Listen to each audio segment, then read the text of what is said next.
Halo semuanya, kita bertemu lagi pada kuliah online pengantar akuntansi. Pada video kali ini kita akan belajar mengenai akuntansi pada operasional perusahaan dagang. Nah, nanti kita akan belajar mengenai bagaimana operasi pada perusahaan dagang yang membedakannya dengan perusahaan jasa. Kemudian kita akan mempelajari bagaimana pencatatan, pembelian, dan juga penjualan persediaan barang dagang pada perusahaan dagang. Nah, tujuan dari pembelajaran materi perusahaan dagang bahwa setelah mempelajari materi ini, teman-teman diharapkan mampu untuk yang pertama, mengidentifikasi perbedaan antara perusahaan jasa dengan perusahaan dagang atau merchandising companies. Yang kedua, menjelaskan pencatatan pembelian barang dagang pada sistem persediaan perpetual, kemudian menjelaskan pencatatan penjualan barang dagang, beserta bagaimana mencatat pendapatan penjualan pada sistem persediaan perpetual. Yang keempat, menjelaskan tahapan pada siklus akuntansi di perusahaan dagang. Dan yang terakhir adalah menyiapkan laporan keuangan untuk perusahaan dagang. Nah, khusus untuk siklus akuntansi dan juga laporan keuangan perusahaan dagang akan kita bahas pada video selanjutnya. Nah, mari kita mulai dulu yang pertama, yaitu bagaimana sih sebenarnya operasional pada perusahaan dagang yang membedakannya dengan perusahaan jasa. Perusahaan dagang atau merchandising companies itu aktivitas utamanya atau operasional utamanya adalah membeli kemudian menjual barang dagang kepada pelanggan ataupun konsumen. Artinya bahwa perusahaan dagang tidak memproduksi sendiri barang dagang yang dia perjualbelikan, tetapi membelinya kepada supplier atau produsen, sehingga barang yang dia beli adalah dalam keadaan jadi ataupun setengah jadi. Kemudian barang dagang tersebut akan dijual kepada customer dengan harga jual yang pastinya sudah memenuhi target laba yang diinginkan oleh perusahaan. Jadi nanti perusahaan dagang atau merchandising company ini akan menghubungi atau akan melakukan transaksi pembelian barang dagang dari produsen atau wholesaler, kemudian nanti akan dijual pada toko-tokonya atau unit bisnis tempat dia menawarkan barangnya kepada konsumen, sehingga nanti akan memperoleh keuntungan dari selisih dari harga jual dengan harga beli barang dagang. Nah, sumber utama pendapatan perusahaan dagang disebut sebagai sales atau pendapatan penjualan atau penjualan itu sendiri, sales revenue atau pendapatan penjualan atau penjualan itu sendiri. Jadi utamanya pendapatan diperoleh ketika perusahaan dagang berhasil menjual barang.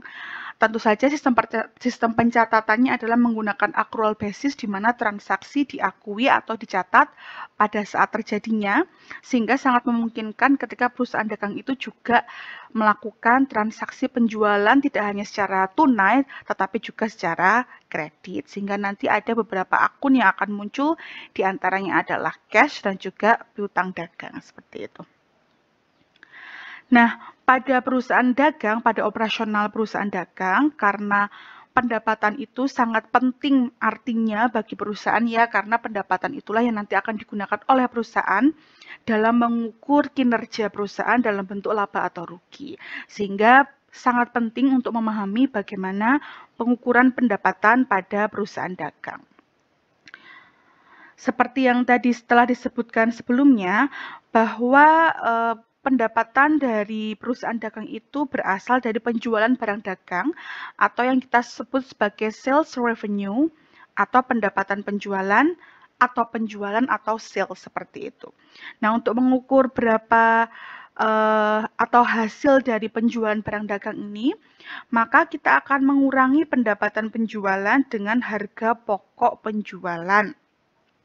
Nah, nanti harga pokok penjualan ini merupakan salah satu ciri khas dari perusahaan dagang yang tidak ada pada perusahaan jasa. Mengapa? Karena di sini ada barang yang dijual yang asalnya adalah dari pembelian dari pihak ketiga atau yang kita sebut sebagai produsen maupun supplier. Nah, harga pokok penjualan ini merupakan total biaya dari barang dagang atau harga pembelian dari barang dagang yang dijual selama periode berjalan atau selama tahun berjalan. Nah, nanti hasilnya adalah laba kotor jika nanti harga pokok penjualan itu lebih kecil jumlahnya dibandingkan pendapatan penjualan. Kalau sama berarti dia mengalami break even point atau kondisi di mana dia tidak untung ataupun tidak rugi ya. Tapi kalau ternyata pendapatan penjualan dikurangi harga pokok penjualan atau HPP ini lebih besar pendapatan penjualan atau hasilnya positif, maka dia akan memperoleh laba kotor. Nah, laba kotor di sini karena belum dikurangi dengan biaya-biaya yang lainnya yang muncul akibat operasional perusahaan dagang itu sendiri atau yang disebut sebagai beban operasional. Sehingga laba kotor nanti akan dikurangi dengan beban operasional. Kalau hasilnya masih positif, maka perusahaan akan mendapatkan laba bersih.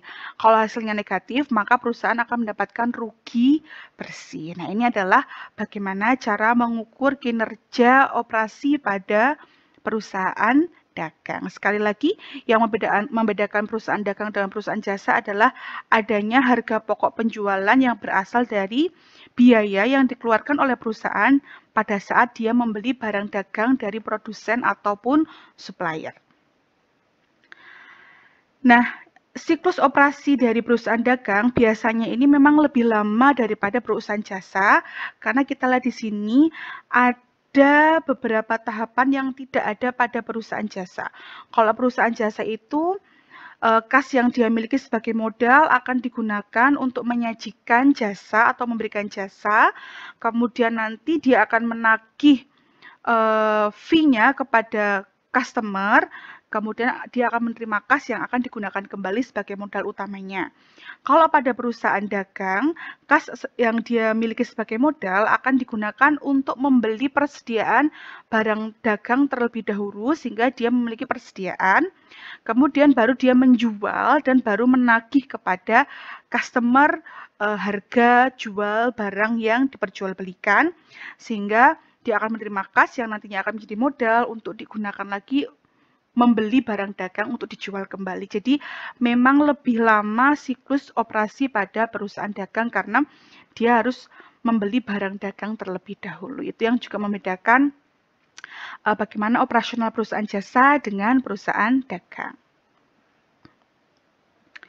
Nah, bagaimana kemudian aliran biaya pada operasional perusahaan dagang gitu ya. Nah, kita lihat di sini,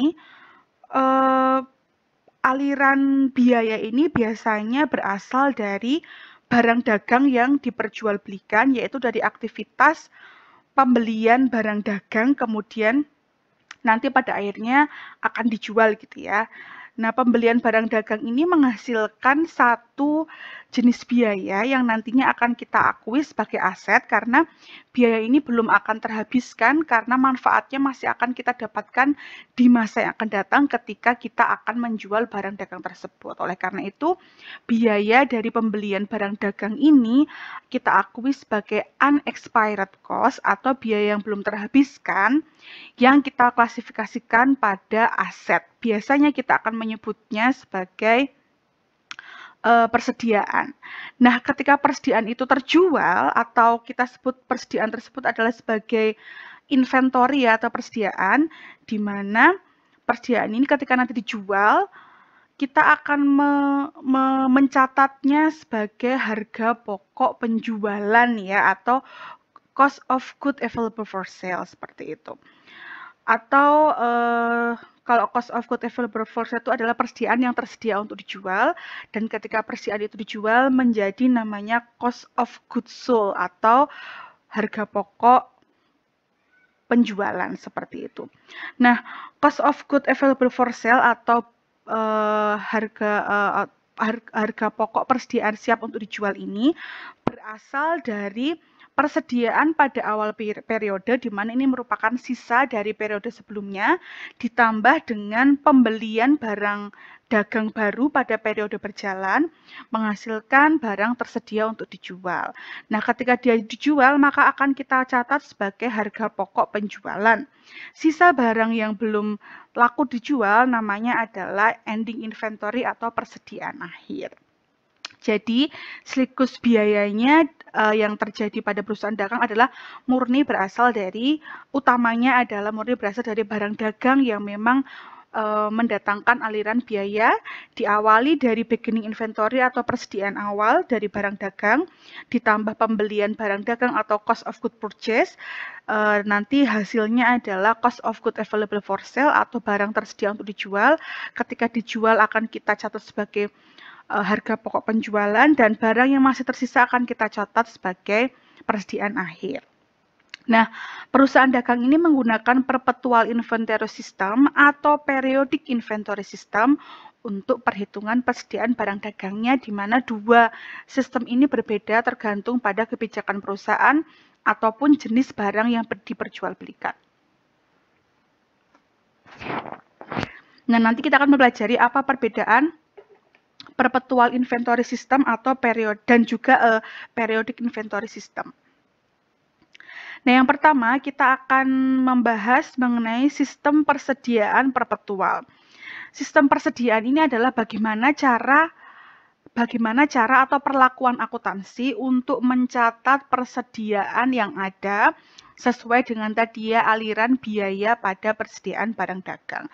Nah, kalau perpetual system ini adalah salah satu sistem yang digunakan atau salah satu praktik akuntansi yang diimplementasikan untuk mencatat barang dagang, di mana pada sistem ini setiap ada transaksi pembelian ataupun penjualan barang dagang akan langsung kita catat dan dimasukkan ke dalam siklus akuntansi.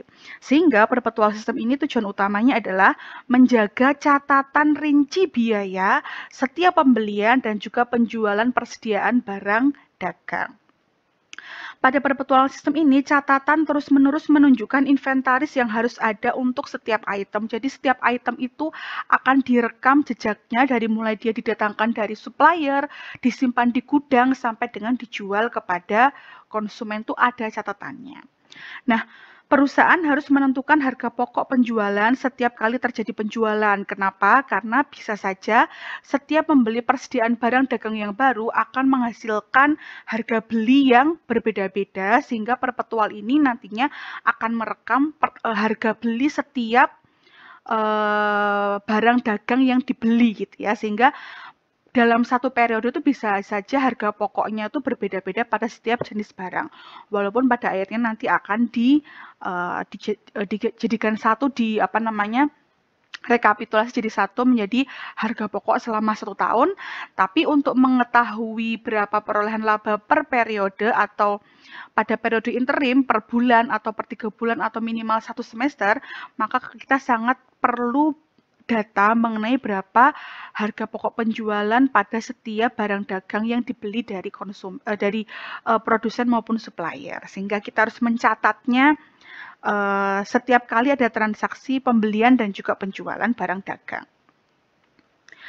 Nah, sedangkan sistem persediaan periodik ini adalah sistem persediaan yang sama-sama tujuannya adalah untuk mencatat aliran biaya persediaan, tetapi biasanya dicatat pada setiap akhir periode maupun periode interim. Bisa setiap 1 bulan sekali, setiap 3 bulan sekali, setiap 6 bulan sekali, atau bahkan setiap 1 tahun sekali. Sehingga perusahaan tidak menyimpan catatan rinci tentang barang yang ada. Biasanya ini dilakukan pada perusahaan-perusahaan yang volume penjualan atau pembelian barangnya tuh nggak banyak. Misalnya barang yang diperdagangkan itu adalah barang-barang yang memang kapasitasnya besar ataupun barang-barang yang harganya mahal, misalnya karya seni dan lain sebagainya, sehingga tidak perlu dilakukan pencatatan setiap transaksi, mungkin karena tidak banyak barang yang perlu dicatat seperti itu. Tapi bisa juga karena barangnya justru terlalu banyak, maka dicatat secara periodik, karena biasanya harga pokok penjualannya itu rata-rata atau hampir sama, atau ada perjanjian dengan supplier bahwa selama setahun itu harga beli barang yang barang dagangnya dari supplier itu adalah pada satu harga yang sama sehingga tidak perlu melakukan pencatatan secara periodik. Kembali lagi pilihan adalah pada perusahaan. Nah, pada sistem persediaan periodik ini, harga pokok penjualan ditentukan dengan hitungan pada akhir periode akuntansi dengan rumus sebagai berikut. Persediaan awal ditambah pembelian sama dengan barang tersedia untuk dijual.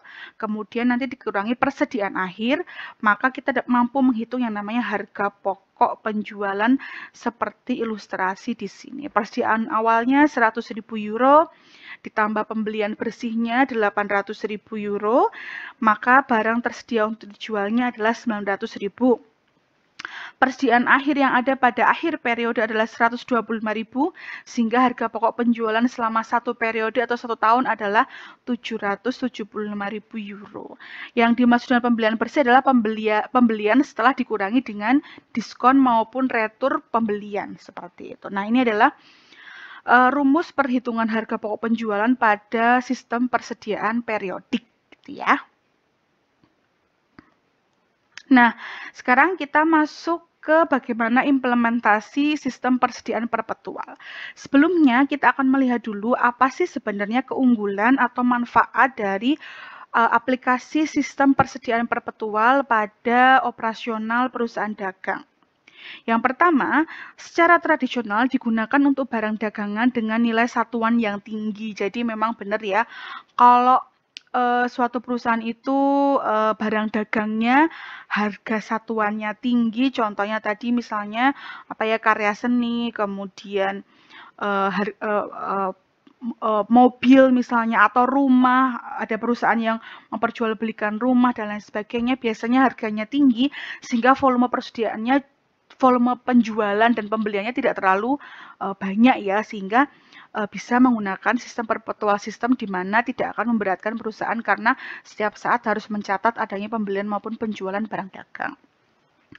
Sistem ini juga menunjukkan kuantitas dan biaya inventaris atau persediaan yang harus ada setiap saat. Jadi setiap saat kita mau menghitung HPP sudah tersedia karena setiap saat juga kita akan mencatat berapa sih sebenarnya harga beli barang dagang. Sistem ini juga memberikan kontrol yang lebih baik atas persediaan daripada sistem periodik karena datanya adalah real time, seperti itu. Nah, ini adalah salah satu beberapa manfaat dari implementasi sistem persediaan perpetual pada operasional barang dagang. Kemudian kita langsung masuk ke materi aja, nanti silakan dipelajari contoh implementasi atau kasusnya pada PowerPoint-nya gitu ya. Sekarang kita bahas yang teorinya dulu aja ya.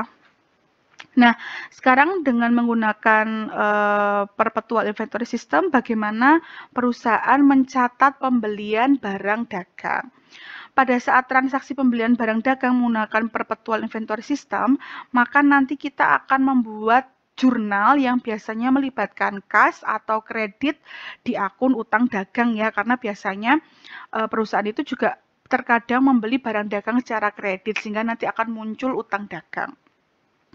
Biasanya mencatat kapan barang diterima dari penjual karena ada yang namanya faktur pembelian yang harus mendukung setiap pembelian kredit. Jadi faktur ini juga penting untuk mencatat atau sebagai dasar atau sebagai bukti transaksi yang digunakan untuk mencatat pembelian barang dagang.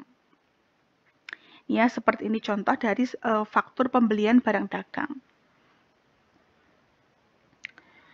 Nah, ilustrasinya, SOC Stereo atau si pembeli menggunakan faktur pembelian yang disiapkan oleh PW Audio Supply Incorporation, yaitu penjual, sebagai faktur pembelian. Artinya SOC Stereo ini adalah perusahaan dagang yang membeli barang dagang dari produsen. Produsennya di sini adalah PW Audio Supply Incorporation. Nah, dari faktur ini kita diminta untuk menyiapkan jurnal untuk SOC Stereo untuk faktur yang diperoleh dari PW Audio Supply. Kita lihat fakturnya di sini adalah pembelian persediaan barang dagang dari PW Audio Supply. Ini adalah identitas dari si produsennya atau penjualnya, atau pabriknya langsung gitu ya, yang memproduksi barang dagang, di mana dia membeli 2 jenis barang dagang, yaitu printed circuit board prototype dan juga production model circuit. Sejumlah totalnya adalah 3.800 seperti ini. Kemudian jurnal yang kita gunakan untuk mencatat ini adalah persediaan debit 3.800, kreditnya adalah utang dagang jikalau di sini dia membeli barang dagang tersebut secara kredit seperti itu. Nah, bagaimana kemudian kita memutuskan hutang dagang sebagai akun yang digunakan untuk mencatat pembelian ini? Dilihat di fakturnya, itu ada kata kuncinya ini, yaitu ada term 210N30. Nah, ini adalah termin bahwa penjualan ini dilakukan secara kredit, sehingga pada sisi debit kita mencatatnya sebagai utang dagang bukan cash, karena ada keterangan bahwa dia adalah melakukan pembelian secara kredit, sehingga jurnalnya adalah debit persediaan, kreditnya utang dagang, jumlahnya 3.800 yang diperoleh dari faktur penjualan, faktur pembelian seperti ini. Nah, kemudian di sini juga ada kalimat FOB shipping point ya. FOB shipping point itu artinya adalah ini adalah jenis istilah di akuntansi untuk mencatat biaya pengiriman dari sisi penjual maupun sisi pembeli. Nah, biaya pengiriman itu dibagi jadi 2 ya, yaitu biaya angkut pembelian dan juga biaya angkut pengiriman. Berarti kalau penjualan, jadi kalau biaya angkut pembelian itu artinya ketika kita membeli kemudian disuruh membayar biaya angkutnya, itu namanya adalah FOB, bukan FOB, freight in. Tapi kalau kita menjual barang dagang kepada pelanggan, kemudian ada ongkos kirimnya, itu namanya adalah freight out atau biaya pengiriman penjualan. Nah, biaya pengiriman ini juga diklasifikasikan tergantung siapa yang nanti akan menanggungnya menjadi FOB shipping point dan juga FOB destination. Nah, pada FOB shipping point, kepemilikan barang beralih ke pembeli ketika pengangkut umum menerima barang dari penjual. Jadi, barang tersebut sudah menjadi miliknya pembeli ketika dikeluarkan dari gudang penjual dan dikirimkan menggunakan jasa angkutan. Maka yang menanggung biaya pada FOB shipping point biasanya adalah pembeli. Sedangkan FOB destination, kepemilikan barang tetap pada penjual sampai barang tersebut kepada pembeli. Jadi biasanya yang menanggung biaya pengiriman ini adalah si penjual, walaupun bisa saja berubah tergantung kesepakatan. Biaya pengangkutan yang dikeluarkan oleh penjual merupakan biaya operasional sehingga nanti akan digunakan untuk memperhitungkan laba atau rugi dari aktivitas penjualan. Jadi ini adalah perbedaan antara FOB shipping point atau biaya pengiriman shipping point dan juga destination. FOB itu singkatan dari freight on board atau pengiriman barang gitulah ya. Baik itu shipping point di mana ongkos kirim biasanya ditanggung pembeli, kalau destination biasanya ditanggung oleh penjual. Nah, dengan ilustrasi yang sebelumnya pada Sauk Stereo, asumsikan pada saat pengiriman barang pada tanggal 6 Mei, Sauk Stereo membayar perusahaan angkutan umum sebesar 150 untuk biaya pengiriman. Nah, berarti karena dia yang membayar adalah penjual, pembeli, maka dia masuknya FOB shipping point sama dengan yang ada di faktur ini ya. FOB shipping point artinya ongkos kirim ditanggung oleh pembeli. Maka Sauk Stereo nanti akan mencatat biaya kirim tersebut sebagai berikut pada jurnal. Pada tanggal 6 Mei akan ada jurnal persediaan debit, kreditnya adalah kas. Nah, kenapa kemudian jurnalnya persediaan? Karena persediaan merupakan aset. Aset itu diukur berdasarkan seluruh biaya yang dikeluarkan oleh perusahaan sampai aset tersebut siap digunakan untuk operasional perusahaan. Maka persediaan di mana dia adalah aset sampai dengan dia siap untuk dijual kepada kepada konsumen, semua biaya yang dikeluarkan oleh perusahaan dari mulai pembelian harga belinya, ongkos kirim, ongkos pengemasan dan lain sebagainya itu akan dikapitalisasi atau akan diakui sebagai biaya aset, yaitu persediaan. Sehingga ongkos kirim nanti akan diakui sebagai tambahan nilai dari persediaan sebesar 150 euro. Maka kalau dari sini total persediaannya adalah jumlahnya 3.800 tadi ya, ditambah 150 sama dengan 3.950, bisa dilihat pada buku besar persediaan. Nah, asumsikan persyaratan pengiriman pada faktur di ilustrasi 56 telah meminta PW Audio Supply untuk membayar biaya pengiriman. Maka PW Audio Supply sebagai penjual biasanya akan nalangi dulu nih biaya pengirimannya, sehingga dia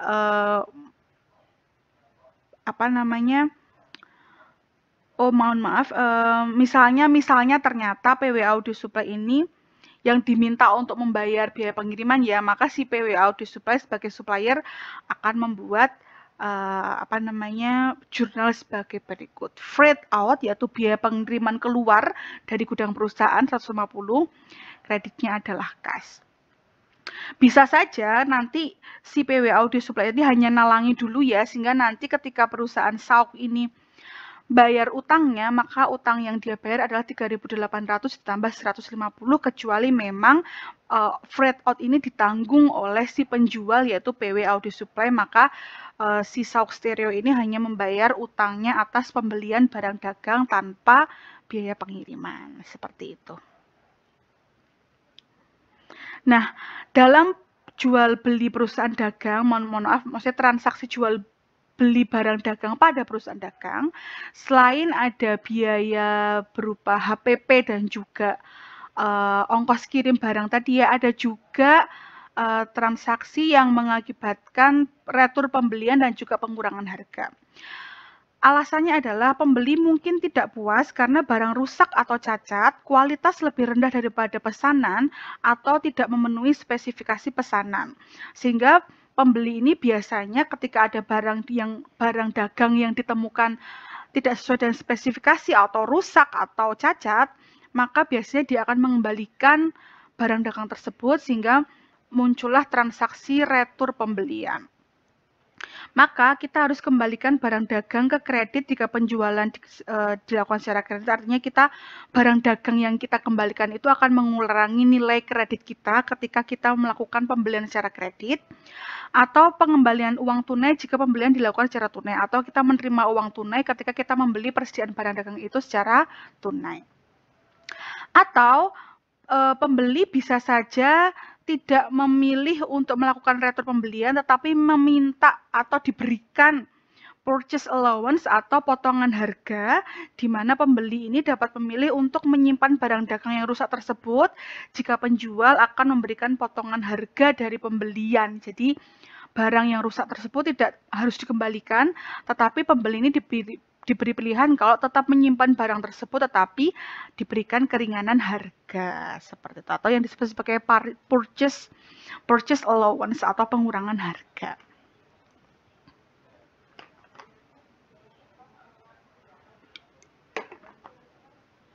Masih menggunakan ilustrasi SAUK Stereo dan juga PW Audio. Asumsikan SAUK Stereo mengembalikan barang seharga 300 euro ke PW Audio Supply pada tanggal 8 Mei karena misalnya cacat ataupun rusak. Maka pada tanggal 8, SAUK Stereo ini akan mencatat jurnal sebagai berikut. Hutang dagang berkurang sebesar 300 euro. Kreditnya adalah persediaan berkurang juga sama seperti dengan jumlah yang dikembalikan. Jadi nanti kreditnya SAUK Stereo ini akan berkurang sebesar 300 yang berasal dari retur pembelian barang. Oke. Nah, selanjutnya ada juga fitur diskon pembelian yang biasanya diberikan oleh penjual kepada pembeli ketika misalnya katakanlah pembeli itu membayar utangnya jauh sebelum tanggal jatuh tempo atau prompt payment atau early payment. Nah, diskon pembelian ini biasanya dimasukkan ke dalam persyaratan kredit yang memungkinkan pembeli untuk mengklaim diskon tunai untuk pembayaran yang dipercepat atau early prompt tadi ya, early pembayaran. Contohnya misalnya perusahaan penjual itu mensyaratkan kredit 210N30 kan artinya dia harus membayar utangnya dalam jangka waktu 10 hari dari tanggal pembelian, maka dia akan mendapatkan diskon 2%. Nah, kalau pembeli membayar kreditnya itu kurang dari 10 hari semenjak tanggal pembelian, maka dia akan mendapatkan fitur kredit. Manfaat dari diskon pembelian dari pembeli adalah jelas pembeli menghemat uang dan penjual juga memperoleh manfaat yaitu mempersingkat siklus operasi dengan mengubah piutang menjadi uang tunai lebih awal. Jadi kemungkinan tertagihnya piutang dagang kepada pembeli itu lebih besar kolektibilitasnya atau tingkat pembayarannya ketika kita itu memberikan imbalan ketika pembeli itu membayar sesuai dengan syarat 210 tadi atau 10 hari setelah tanggal pembelian ataupun lebih awal, justru dia akan mendapatkan diskon pembelian sebesar 2% dari total pembelian. Sehingga pembeli maupun penjual sama-sama mendapatkan keuntungan dari diskon pembelian. Nah, beberapa syarat yang terkait dengan diskon pembelian adalah biasanya termin dari pembelian secara kredit ya. Ada 210N30, ada 1/10 EOM, ada N10 EOM, di mana masing-masing ini memiliki fitur diskon pembelian yang berbeda. Pada termin 210N30, maka pembeli akan mendapatkan diskon 2% jika utangnya dibayarkan dalam 10 hari. Jika tidak, maka jumlah bersih yang harus dilunasi oleh pembeli adalah sesuai dengan jumlah bersih pembeliannya yang jatuh tempo dalam 30 hari. Jadi paling lambat pembeli itu melunasi piutangnya dalam jangka waktu 30 hari semenjak pembelian. 1/10 end of month artinya diskon 1% jika dibayarkan dalam 10 hari pertama dan paling lambat atau jatuh tempo piutangnya adalah pada setiap akhir bulan pembelian. Artinya kalau misalnya belinya tanggal 10 Januari, maka kalau mau mendapatkan diskon dia harus membayar maksimal tanggal 20 Januari dan jatuh temponya adalah tanggal 31 Januari. Kalau N10 end of month artinya jumlah bersih jatuh tempo dalam 10 hari pertama bulan berikutnya. Seperti itu. Nah, contohnya, asumsikan Sauk Stereo membayar saldo jatuh tempo sebesar 3.500 ya, karena tadi udah ada retur sebesar 300, sehingga 3.800 kurangi 300, utangnya tinggal 3.500. Asumsikan Sauk Stereo membayar saldo jatuh tempo 3.500 euro pada tanggal 14 Mei, di mana tanggal 14 Mei adalah hari terakhir periode diskon. Siapkan jurnal yang dibuat Sauk Stereo pada tanggal 14 Mei untuk mencatat pembayaran. Jurnalnya adalah sebagai berikut. Debit hutang dagang sejumlah nilai bersih dari utang tersebut 3.800 kurangi 300. Kreditnya adalah persediaan 70 dan cash 3.430. 70 ini adalah diskon pembelian karena dia membayar pada hari terakhir periode diskon.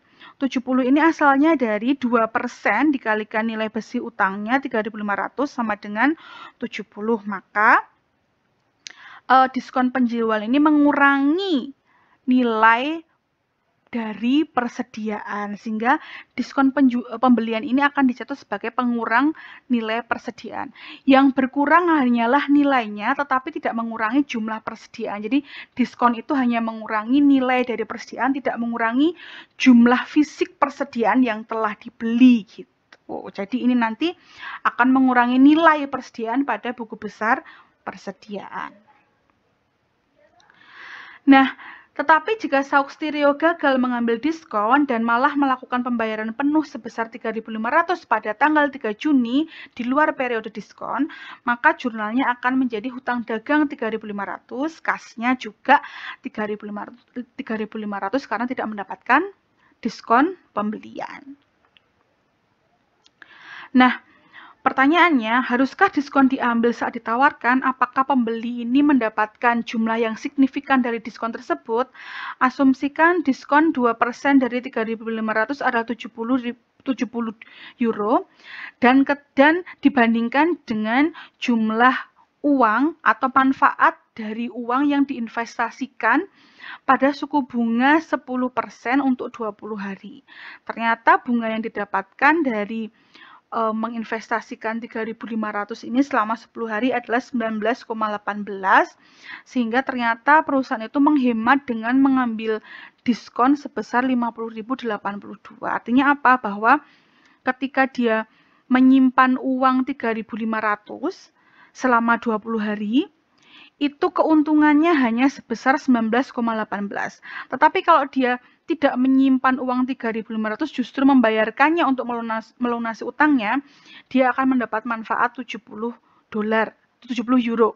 Sehingga penghematan dengan mengambil diskon itu adalah sebesar 50,82. Maka disarankan perusahaan mengambil diskon untuk mendapatkan manfaat dari pembayaran yang lebih awal. Seperti itu. Jadi intinya seperti ini. Perusahaan itu akan mempertimbangkan apakah akan melunasi utangnya tepat waktu atau melakukan pembayaran di awal, diperhitungkan dari manfaat yang dia peroleh, yaitu potongan harga ataupun manfaat yang diukur dalam bentuk satuan uang ketika dia membayar awal atau membayar pada saat jatuh tempo. Karena uang 3.500 ini kalau tidak digunakan untuk membayar utang sebelum jatuh tempo gitu ya, bisa dimanfaatkan untuk hal yang lainnya, misalnya diinvestasikan tadi, sehingga pengembalian investasinya ternyata lebih kecil dibandingkan dengan diskon pembeliannya, sehingga perusahaan lebih baik mengambil diskon yang ditawarkan oleh penjual. Nah, sehingga pada buku besar persediaan atau inventory, kita lihat ya, tanggal 4-nya ada pembelian 3.800, tanggal 8-nya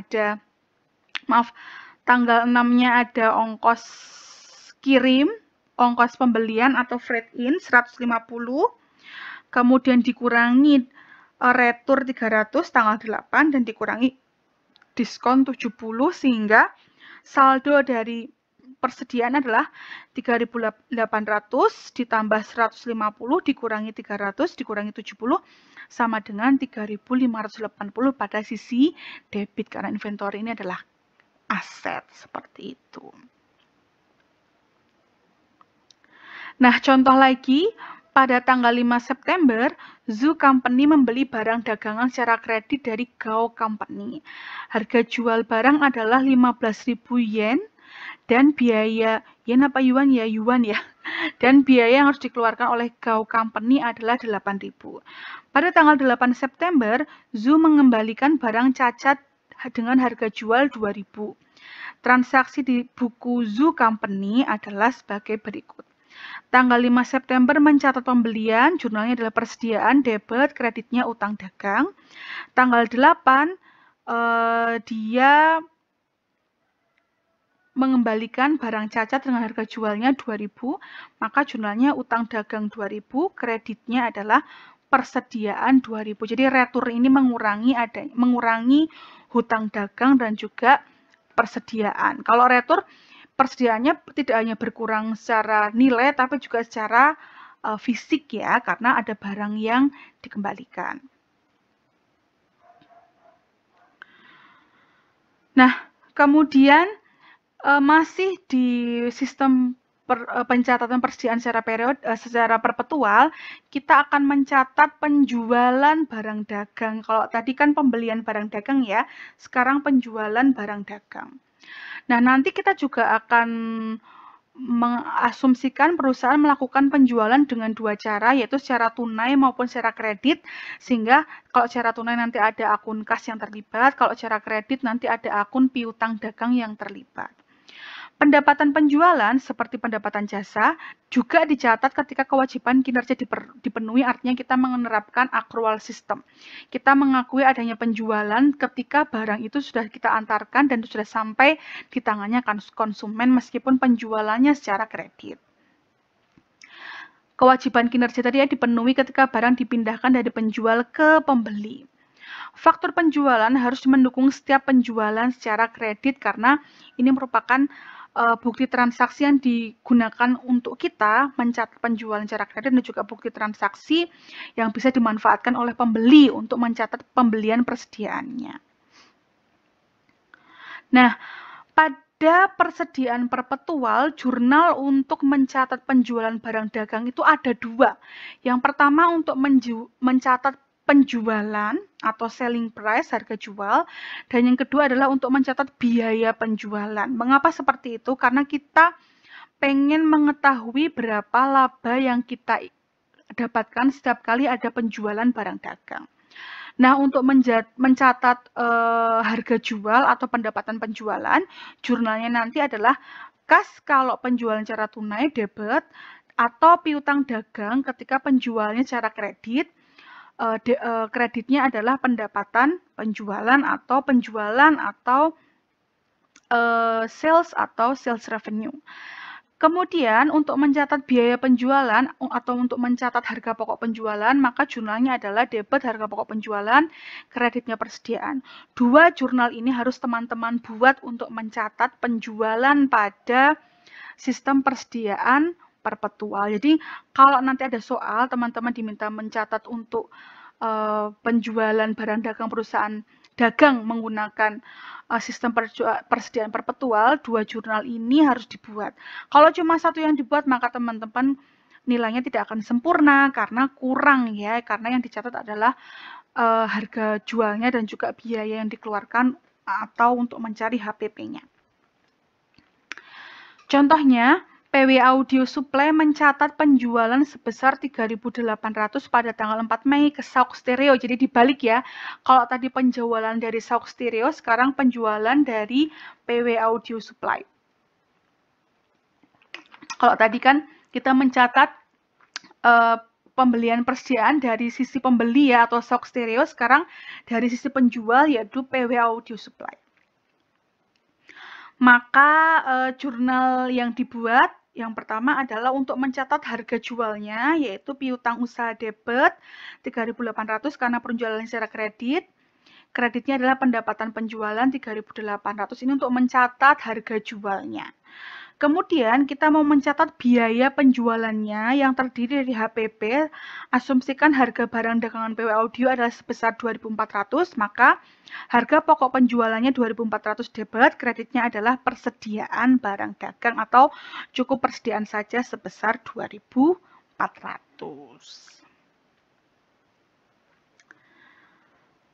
Oke. Nah, pada penjualan barang dagang juga ada retur penjualan dan juga potongan harga. Sisi lain dari pengembalian dan juga tunjangan pembelian yang mengakibatkan akun kontra pendapatan pada pendapatan penjualan. Nah, penjualan tidak berkurang atau debit karena pertama akan mengaburkan pentingnya retur dan tunjangan penjualan sebagai persentase dari penjualan. Tunjangan penjualan atau potongan penjualan gitu ya. Dan yang kedua bisa mendistorsi perbandingan sehingga retur penjualan dan potongan harga nanti merupakan akun kontra dari pendapatan penjualan. Nah, lebih memahaminya kita lihat contoh soal masih PW Audio. Siapkan entry yang akan dibuat oleh PW Audio Supply untuk mencatat kredit untuk barang-barang yang dikembalikan dengan harga jual 300. Anggap biaya atau harga pokok barang yang dikembalikan itu adalah sebesar 140 euro. Asumsikan barang tidak rusak gitu ya. Maka jurnal yang dicatat oleh PW Audio adalah retur penjualan dan potongan harga sebesar 300, kreditnya piutang dagang. Nah, persediaan barang dagang juga kembali sebesar 140 di debit, kreditnya adalah harga pokok penjualan. Maka dengan kata lain, ketika ada retur dan potongan penjualan, terutama jika ada retur, maka jurnalnya juga 2 ya, untuk mencatat pengurangan pendapatan penjualan dan juga untuk mengembalikan persediaan yang dikembalikan, karena di sini asumsinya adalah barangnya tidak rusak, maka barang tersebut akan kembali ke gudang. Misalnya contohnya barangnya cuma salah kirim, si sauk stereo pesannya warna hitam dikirim warna putih, sehingga dia tidak mau menerima warna yang berbeda, sehingga barangnya nggak rusak, maka barang tersebut akan kembali di gudang dan menjadi persediaan yang siap dijual pada transaksi selanjutnya. Nah, tetapi kalau misalnya asumsikan barang yang dikembalikan rusak dan memiliki nilai sisa 50 euro, artinya barang rusak itu nggak bisa dijual dengan harga normal, hanya bisa dijual dengan harga 50 euro, maka jurnal keduanya adalah debit persediaan 50, kreditnya adalah harga pokok penjualan senilai 50. Nah, nanti di sini akan mengurangi HPP dan akan menambah persediaan sebesar 50 sesuai dengan nilai sisa dari barang yang rusak tersebut. Nah, penjual juga biasanya menawarkan diskon penjualan kepada pembeli. Tujuannya apa sih ya? Untuk meningkatkan volume penjualan atau mencapai target penjualan perusahaan. Bisa juga ditawarkan kepada customer untuk promote prompt payment atau untuk mempromosikan pembayaran awal agar kolektibilitas piutang dagang dari si penjual ini tinggi atau sesuai dengan yang diinginkan. Nah, diskon penjualan ini merupakan akun kontra dari pendapatan atau pendapatan penjualan sales revenue ya, di mana sales revenue ini dikurangi dengan sales return and allowance, dikurangi dengan sales diskon, ketemunya adalah penjualan bersih. Jadi penjualan bersih rumusnya adalah penjualan dikurangi retur penjualan dan potongan harga dikurangi diskon penjualan. Itu adalah rumus dari penjualan bersih, seperti itu. Sehingga diskon ini adalah akun kontra dari penjualan. Ilustrasikan, asumsikan sauk stereo membayar saldo jatuh tempo sebesar 3.500. Harga faktur kotor sebesar 3.800 dikurangi pengembalian pembelian dan tunjangan 300 atau potongan harga pada tanggal 14 Mei. Hari terakhir periode diskon. Siapkan jurnal yang dibuat oleh PW Audio Supply untuk mencatat pelunasan dari sauk stereo tanggal 14 Mei. Jurnalnya adalah piutang dagang yang dibayar adalah sebesar piutang dagang besi 3.500 ya, 3.800 kurangi retur penjualannya. Diskon penjualan 70 karena si pembeli ini maaf, memanfaatkan periode diskon untuk melunasi utangnya, sehingga ada diskon sebesar 70, asalnya dari 3.500 dikalikan 2%, sehingga kas yang diterima adalah 3.500 kurangi 70 sama dengan 3.430.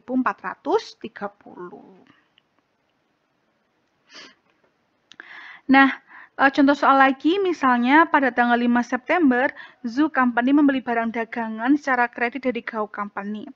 Harga jual barang adalah 15.000 dan biaya yang harus dikeluarkan oleh Go Company adalah 8.000. Pada tanggal 8 September, Zoo mengembalikan barang cacat dengan harga 2.000 dan nilai wajarnya 300 atau nilai dari barang yang dikembalikan tadi 300. Catat transaksi pembukuan perusahaan Go, artinya dari sisi penjual. Tanggal 5 mencatat penjualan barang dagang, piutang usaha debit, karena harga jual barangnya 15.000, maka di sini juga jumlahnya 15.000 yang kita jurnal, kreditnya adalah pendapatan penjualan. Kemudian juga mencatat harga pokok penjualan, karena di sini dilihat bahwa biaya dari persediaan barang yang dijual ini adalah 8.000, sehingga HPP-nya juga 8.000, kreditnya adalah persediaan 8.000. Ini adalah transaksi penjualan yang dicatat pada tanggal 5 September. Kemudian tanggal 8, pembeli atau Zu mengembalikan barang cacat dengan harga 2.000. Nilai wajar barang cacatnya adalah 300, maka jurnalnya adalah retur penjualan dan potongan harga 2.000, debit, kreditnya piutang dagang, HPP-nya adalah sesuai dengan nilai wajarnya yaitu 300, gitu ya. Nah, seperti ini. Oke.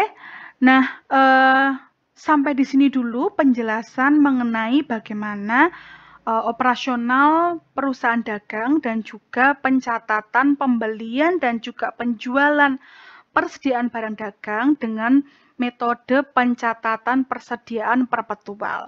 Untuk metode persediaan periodik dan bagaimana persiapan pembuatan laporan keuangan pada perusahaan dagang akan kita pelajari pada kesempatan berikutnya. Terima kasih atas partisipasinya atau atas perhatiannya dalam pembelajaran kali ini.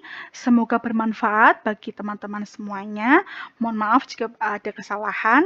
Sampai bertemu pada video selanjutnya. Sampai jumpa, semangat belajar. Bye-bye.